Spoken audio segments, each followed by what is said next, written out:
Hi, I'm Jay, and I've got an agenda.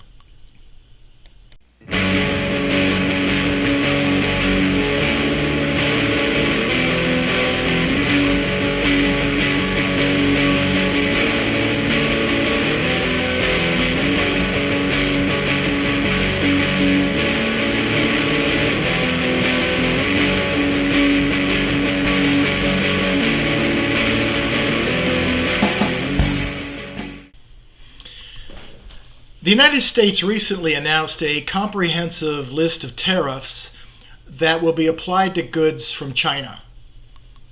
The reason for this, even though they didn't come right out and say it, is obvious. China's kicking the ass of the American ruling class.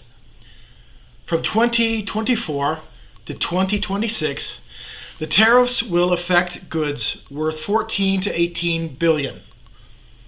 These tariffs include a rise on semiconductors from 25% to 50%. Tariffs on batteries for electric vehicles will increase from 7.5% to 50%. From 2026, tariffs on all batteries will also increase to 50%, by 50%. Now think about which modern device does not use them. Tariffs on solar elements made from graphite will increase from 25 to 50%. Tariffs on steel and aluminum products will rise from 7.5% roughly to 50%. Tariffs on all electric vehicles from China will increase from 25% to 100%. Summarizing, the United States stated that the Chinese goods are unfairly cheap. In layman's terms, this means we can't compete, so don't let Chinese goods reach anyone. Of course, they forgot to ask us about that, so we're going to have to pay for all of these. And what will this mean for the so-called green agenda when solar panels become unaffordable without federal subsidies? What does this mean for this so-called green agenda when EVs are out of the price range of most Americans? I recall that Biden set a goal to reach 50% of electric vehicles among all new sales by 2030. And last year, that market share was only 9.5%. Does he honestly think, does anyone who subscribes to this green agenda under capitalism really think we're going to hit that mark by increasing the cost of EVs? Do you really think that Tesla and the other major automakers are going to somehow all of a sudden bring the prices down when they have to pay more for batteries and materials to produce their cars? The green agenda in the country is a farce, and capitalism ruins it. I don't understand people who continue to vote for green agenda candidates when those candidates don't even get to the heart and the seed of the issue, which is capitalist profit taking. If you really want a green agenda, you have to nationalize the green industry. And think about this. Will U.S. production of all these things increase? Well, it can't do that without any more industrial development. And that is something that the capitalists are unwilling to undertake because it's not profitable for them. They don't want to invest in good paying jobs and industry here in the United States when they can produce it somewhere else. They can offshore that. Why would they do that? And where will the U.S. find these materials at a lower cost? I'll tell you. They'll likely have to launch coups, just like the one they recently attempted in Bolivia, which is sitting on huge deposits of lithium. They're going to depend on wars to take those resources from people outside of China that have those materials. Fulfillment of the so-called green agenda can only come through covert intrigue, U.S. adventurism, violence, and imperialist bloodshed. It's absurd to cling to the notion that the U.S. will eventually become a green society. Not under capitalism, it won't. Get that notion out of your head. Average Americans cannot afford expensive green technologies when they are priced out of reach by a government, I might add a Democrat administration, I might add a progressive, I might add even a liberal administration that closes its markets to cheaper, more efficient, and higher quality green technologies. But by all means, folks, by all means, keep voting for the ruling class bourgeois green candidates. A cleaner, greener environment can only be achieved through a well-managed, centralized, planned economy based on the principles of scientific socialism. Liberal idealism under capitalism is going to get us all killed. All right, well, we come to the signs and interpretation part of the video. I only have a couple today. I like to snap photographs of things that pique my interest or perhaps even confuse me a little bit. The first one here is a problem cart. Now, I'm not sure why that sign is on there. Do we come in there and we lay our burdens down on that cart and then walk away, and somebody takes them out to the trash compactor after we're gone? Is the cart itself a problem? Is there something wrong with it? Or is it a problem because it's sitting in the middle of the aisle there, taking up space and obstructing the shoppers of the day? I don't know. I don't know what that means. But anyway, there's a problem here, and I don't know what it is. The next sign is one that I took in the neighborhood wherein I happen to live. It says, Trump 2024, take America back. And my thought was, how far back? Are we going to go back to 1930s? 1950s, picket fences and petunias growing out in front, and boys and girls dressed up to go to school, and an ideal romantic America that never really existed. Yeah, or maybe we go back to the early 80s like it was under Reagan. Yeah, no, you can't, no. I have a lot, I won't say a lot of friends. I've got some acquaintances and some friends who are probably going to vote for Trump in the next election. I disagree with their politics profoundly, but I understand why. But they don't go beyond the slogans. You really got to get to the seed of what something means. Words mean something. What does it mean to take America back? Who's got America, and who's going to take it back from who and how? Oh, who is it who had America, and who was it that took America from them so that they got to take it back? What does this mean?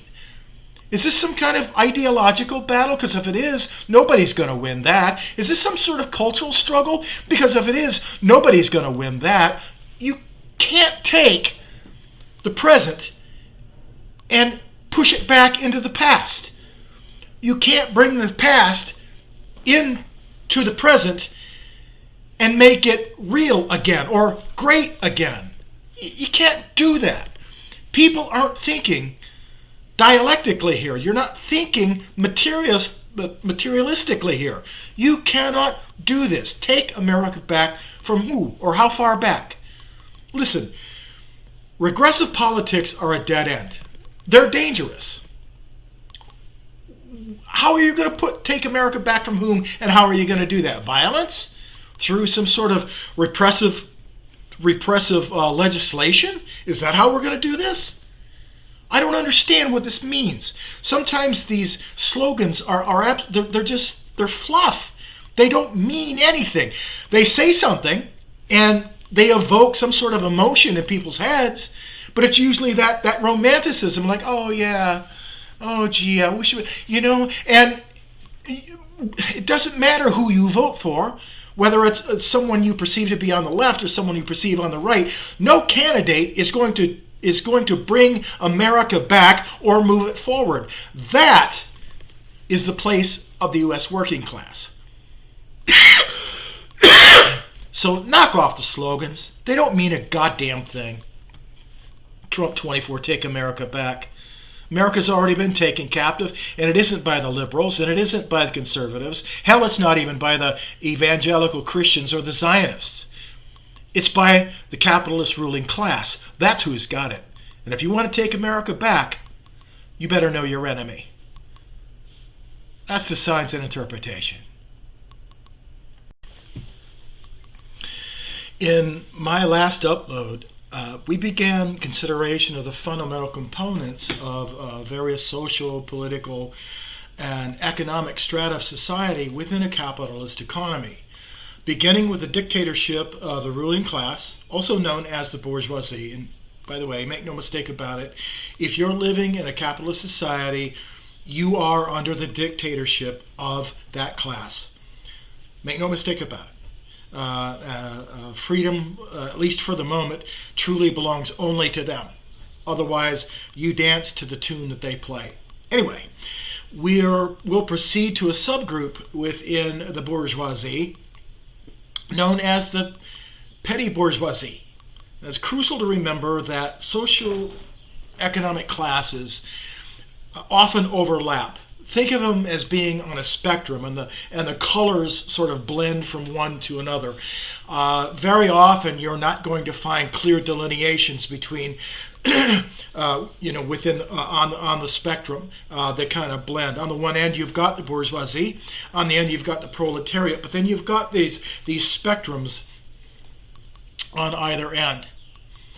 And even within the petty bourgeoisie, there is an upper, middle, and lower strata within that subgroup. Now, what is the definition of the petty bourgeoisie, or the small capitalists, or little capitalists? Karl Marx defined it as a transitional class where the interests of the major capitalist society, or the classes in that society, mainly the bourgeoisie and the proletariat, meet and they become blurred. And in the middle here is the petty bourgeoisie. In the fundamental text, Principles of Scientific Socialism by Philip Charnoff, and I've got a copy, and I don't think it's in print anymore, but you can still get it, I think, for a price. But if you really want to understand what scientific socialism is all about, you really need to get this book. Anyway, he describes it as a conglomeration of several economic groups which occupy a place between the bourgeoisie and the proletariat. So again, that reflects that blurring within that spectrum. Now, this class of small capitalists occupy a very tenuous economic position in that they remain dependent upon, yet in fear of, the bourgeoisie. They also fear resistance from their workers. And this fear drives their politics, and their material conditions drive their politics. They, from the bourgeoisie, they face the possibility of being taken out of business, overtaken by monopoly capitalism, or fired by predatory monopoly capitalists. They fear resistance from the proletariat, being broken by that political and economic power of the workers, who may decide to organize and make demands upon the petty bourgeoisie, thus being detrimental to the material interests.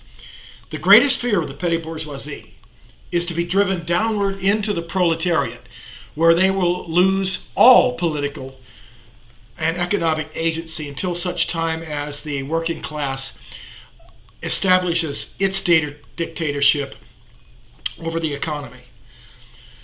In the U.S., the petty bourgeoisie is a large and varied class that includes most professionals like doctors, lawyers, supervisory personnel. It encompasses a majority of intellectuals such as college professors and scientists, which, by the way, are the reasons why a lot of academia and a lot of the research is colored by bourgeois ideology. All right, it tends to be bent in the direction of the bourgeoisie because that's who's paying the bills. Follow the money, follow that ideology.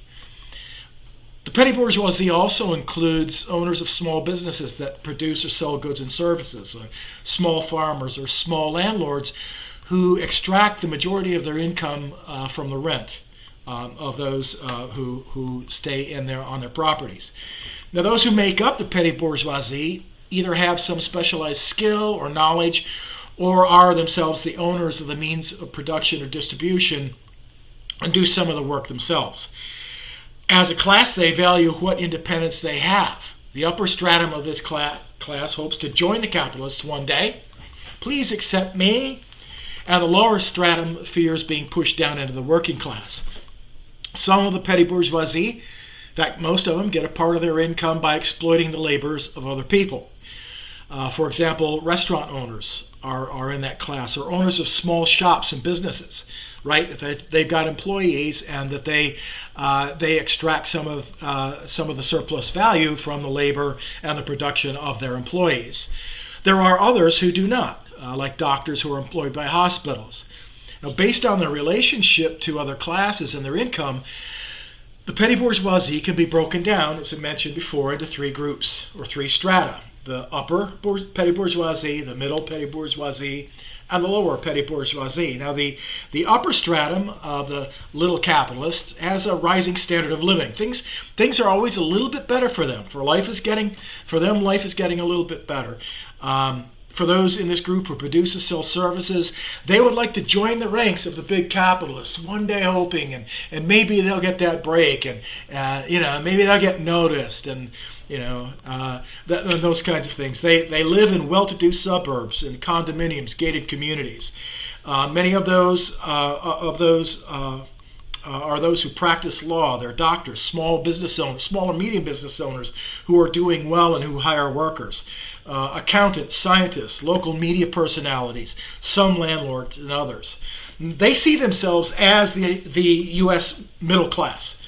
Many have a libertarian outlook on things, in that they want government to get off their backs, because if government took away what few regulations actually impact them, well, that would move them up into the next strata, and everybody downward would benefit from that. Or they view themselves as fiscal conservatives. This section of people tend to be active in politics on a state and local level, and at the present time, it is an important social base for the political right wing in the United States. Given that some sections are more progressive than others, for example, some college professors, but even they are subject to the bourgeois ideology, and when push comes to shove and a little bit of pressure from up above, they'll leave that progressiveness on the side of the road. This middle section of the petty bourgeoisie is treading water. The middle section want to move up, but capitalism is pulling them down. For them, things seem to be stagnating.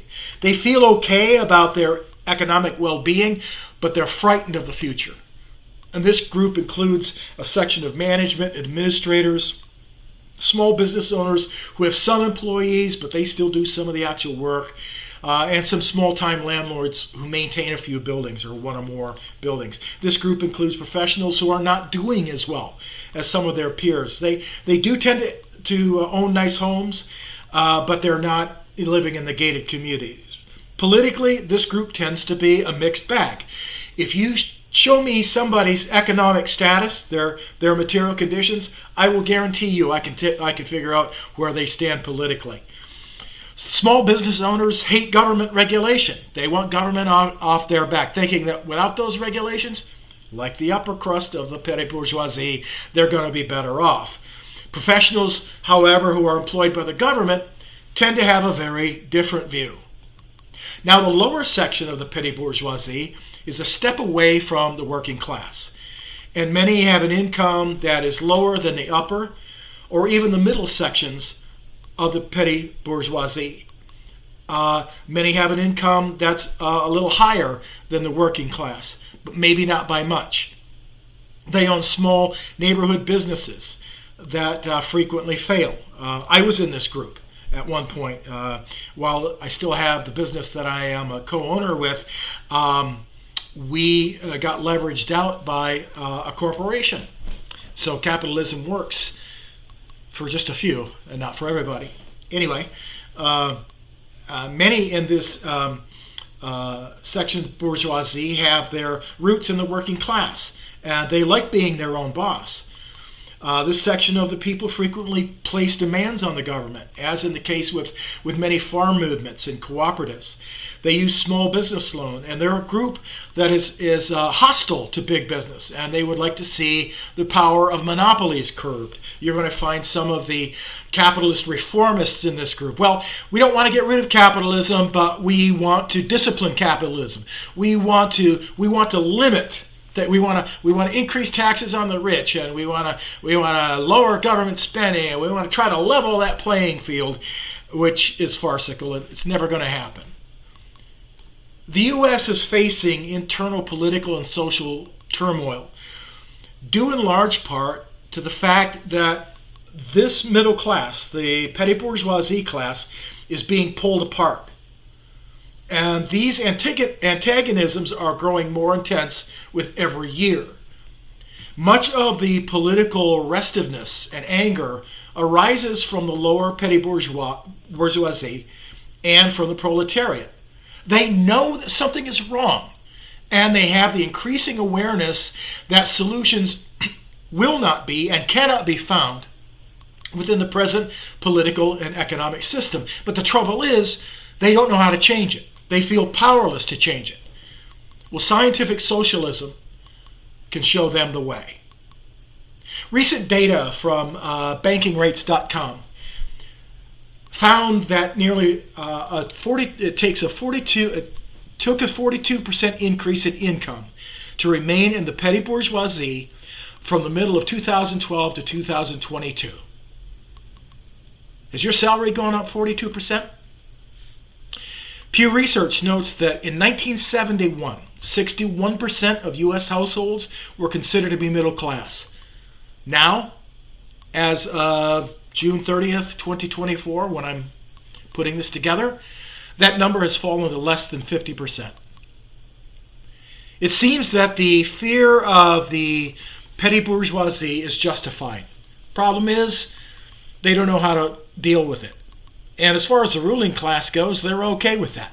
Because as long as they can keep the workers at each other's throat, and they can keep the workers blaming each other, or that the petty or the bourgeoisie can offer the petty bourgeoisie and the working class a scapegoat for their problems, we're not going to organize and come after the real problem. And I want you to understand something. Please note that it is not socialism that's creating this problem. It's not. So what's to be done about this? Well, it seems to be obvious that it's useless to expect the bourgeoisie and even the upper petty bourgeoisie exploiters to suddenly respond to the will of the voters and completely reform the system. Why would they do that? They don't want to compromise. They don't have to compromise. They don't even feel threatened at the present time. Why would they reform anything? It doesn't serve the interests of their class. No matter where your political proclivities fall within the spectrum, traditional U.S. politics and legislative processes are built to support the interests of the American imperialist bourgeoisie, not you. The largest class within the United States is the American proletariat. These are the workers who produce the necessary commodities, who provide the necessary logistics and services.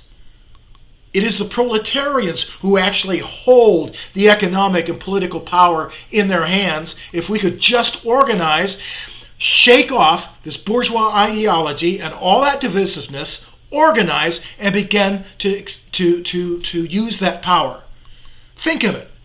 What if truckers, longshoremen, railroad workers, factory workers, the wage slaves in retail or in the restaurant industry decided that enough was enough and they were going to withhold their labor even for a week, all at once, or even shutting down major sections of the economy? What would happen?